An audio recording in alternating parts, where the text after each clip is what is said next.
you know, we've been a pretty solid team.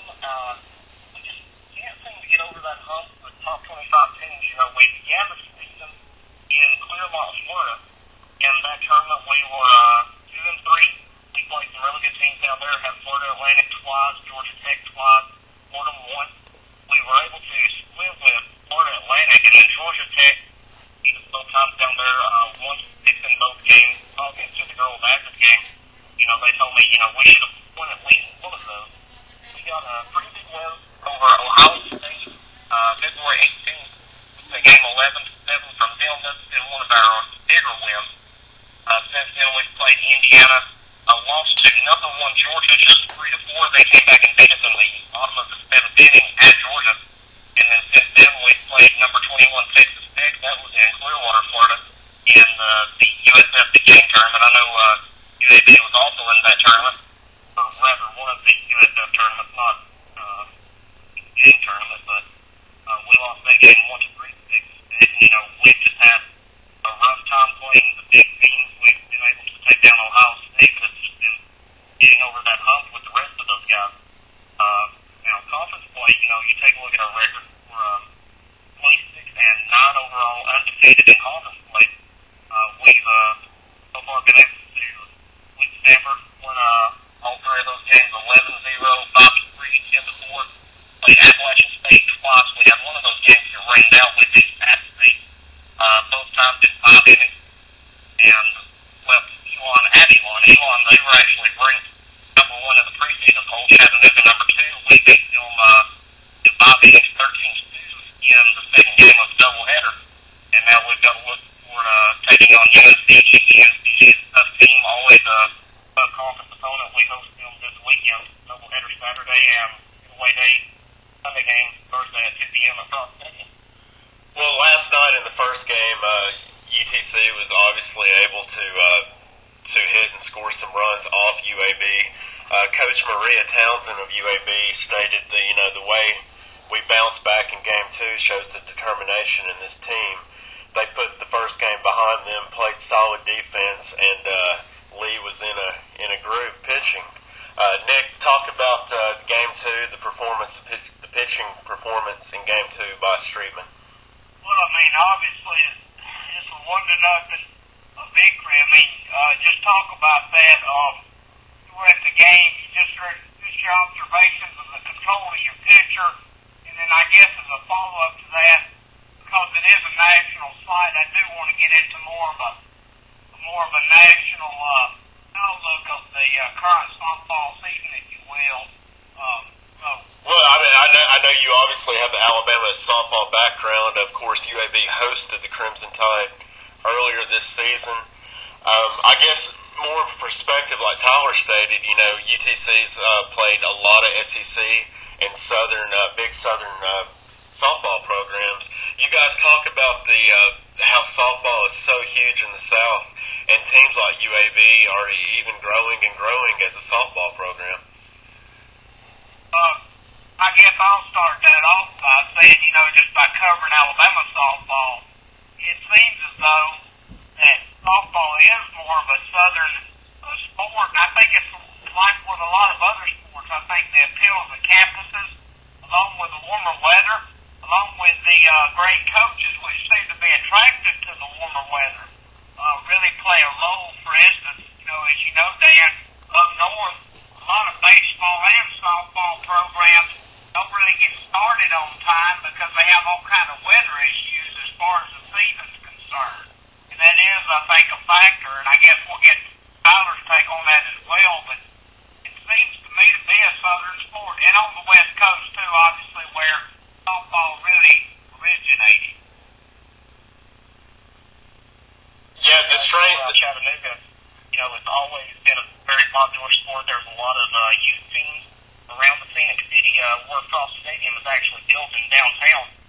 It's part of what is called Warner Park. And Warner Park is not only home to Frost Stadium, but the quadrangle of softball fields. And I mean, you pull up on a Saturday, you're expecting, you know, Lady Mock softball, and then whenever you get there, you can't even find a parking spot because of so much of the softball going on. And Chattanooga's always had a great program.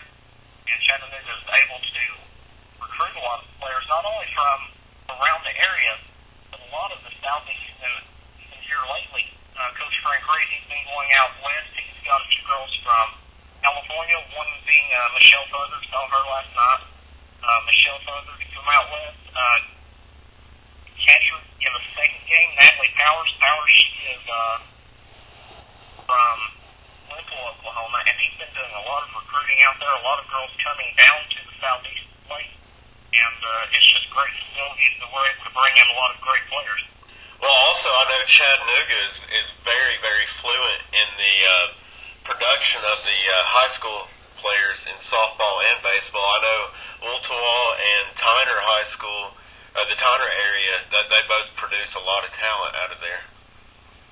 Plus, a really good softball program from around that area is also Saudi Daisy, because Lindsay Stiles, the leadoff hitter for the Lady Mock, she's an inner fielder. She's a product of Saudi Daisy softball, and also the second pitcher that we saw last night, Nikki Waters, she is from Saudi Daisy. She originally signed with Southern Illinois, which is like any other college kid. They wanted to get as far away from home as they could, and then decided, they missed the hometown, and we're happy to have Nikki back in Chattanooga. So, what's your take on the rest of the season for UTC softball? I guess the tournament, where's the tournament going to be played for the Southern Conference? The tournament this season is going to be in Statesboro, Georgia. Last year, Chattanooga hosted that tournament, and we only hosted 4 teams, and, we had teams like Stanford, who last year, was a decent team, and they just barely missed making the top 4, and, there was a lot of trouble in the conference about that, and they decided to extend it back to all of the teams. So, Chattanooga, we're just going to have to finish strong. The season, we've still got USCG coming up. We've still got to take on College of Charleston. Furman will host Georgia Southern. Go to Western Carolina on May 8th. That will be our last road game, and then we've got to pack up and get ready to go to Statesboro, which is home to Georgia Southern. Which they're always great in all sports, it seems like. Last year, Chattanooga fizzled out. We finished number 1 in the SoCon. Right now, we're at the top of the SoCon. And when we got to the Southern Conference tournament, we went 2-3. I believe the first game we played at Georgia Southern, lost that one, and then turned around, and I believe it was UNCG that actually was out of the tournament. And UNCG went on to face Elon for the tournament championship. Elon walked away from that, the winner that went on to the regionals. In Chattanooga, we're really just looking to finish strong and make it back to the regionals where we're used to playing. Dan, something just popped into my mind. With it being the SoCon is the conference that Chattanooga's in softball, we all know that in football in particular, that they're not actually, in major Division I status, but in softball and other minor sports or secondary sports, I guess is the better way to put it, those conferences are Division I, and you see a lot of success on the national level from those conferences, even competing against BCS conference schools. Talk about your observations of that and what you've seen Chattanooga be able to do against quote-unquote BCS conference teams. Well, it goes back to what... I'm sorry, I was just going to throw out there that it's like Tyler stated, that they've had a lot of top 25 type programs on the ropes this year and even defeated Ohio State, so I think that speaks volumes. What's your take on it, Tyler? I feel like, we have a really good program, and it's just coming out and surprising people that, if you're used to watching football or, football, you're expecting, these guys like Ohio State to come out and just tear a team like Chattanooga apart, and even, Conference USA being a smaller conference, they're expecting, UAB's not going to be this good. But when you come out and shock teams like that, people stand back and they say, whoa, this team is a top 50 team, and, I just like seeing the matchups and seeing Chattanooga against guys like that.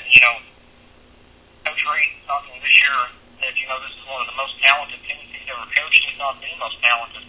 And we've got a few girls that are looking to go in the draft. Tiffany Baker being one, she holds the TC record for all-time home runs. And, they don't get as much recognition as they should, but these are some great athletes, and, they can turn some great upsets on these BCS teams. Well, speaking of, I guess one last thing I want to ask you, Tyler, and then general in the interview. Let's talk about the city of Chattanooga. It's kind of an out there city because you have Tennessee close by, obviously. Vandy's Vandy down the road.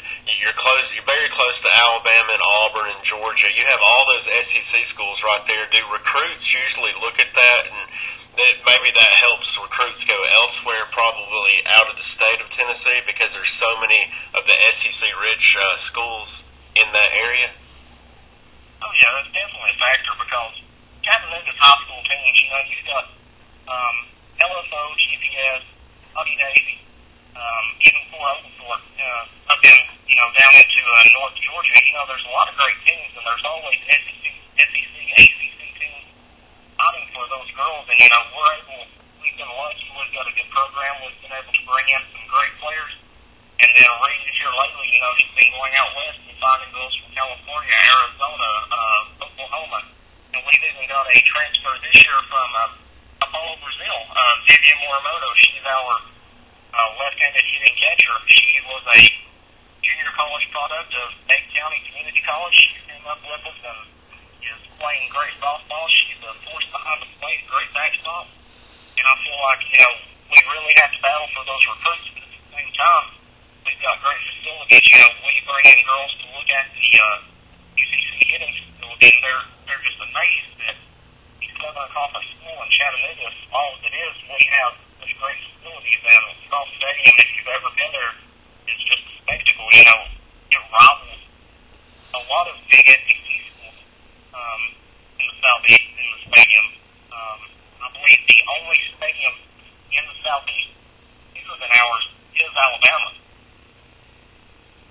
That's interesting. That's something I didn't know. And thinking of Alabama, they're at the top of the polls, and UAB has played them this year, and so has a lot of other Southern teams. If you have a chance to see Alabama play, and if not, who's the team that you think is the best team right now this year in college softball?